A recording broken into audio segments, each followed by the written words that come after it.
জানো, পৃথিবী যাকে জিনিয়াস আর বিলিয়নিয়ার হিসেবে চেনে, সে কি আসলে তার ওই লোহার বর্মের পেছনে খুশি ছিল? শুরুটা হয়েছিল শুধুই অহংকার আর প্রতিপত্তি দিয়ে, কিন্তু সেই চকচকে বর্মের ভেতরে লুকিয়ে ছিল এক নিঃসঙ্গ মানুষ, যে প্রতি রাতে পৃথিবীর ভবিষ্যতের আতঙ্কে ঘুমোতে পারত না। ক্যাপ্টেন আমেরিকা একবার তাকে জিজ্ঞাসা করেছিল, ওই বর্মটা ছাড়া তুমি আসলে কে? টনি সেদিন হয়তো ঠিকমতো উত্তর দিতে পারেনি, কিন্তু সময় তাকে শিখিয়েছে যে বর্ম শরীর বাঁচাতে পারে, কিন্তু আত্মা নয়। যে মানুষটা একসময় শুধু নিজের স্বার্থে আর মুনাফা বুঝলো, সেই মানুষটাই একদিন প্রমাণ করে দিয়ে গেল, proof that Tony Stark has a heart. সে নিজেকে শেষ করে দিল যাতে আমরা বেঁচে থাকতে পারি। আসলে এটা কোনো সুপারহিরোর গল্প ছিল না, এটা ছিল এক খামখেয়ালি ছেলের প্রকৃত মানুষ হয়ে ওঠার গল্প।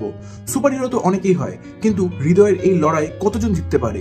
তোমার কাছে টনি স্টার্কের সব থেকে প্রিয় এবং ইমোশনাল মুহূর্ত কোনটা? কমেন্ট বক্সে অবশ্যই তোমাদের মতামত জানিও। আর ভিডিওটা ভালো লাগলে ভিডিওটাকে লাইক করে দাও, চ্যানেলটি সাবস্ক্রাইব করে নাও। Thanks for watching. I love you 3000.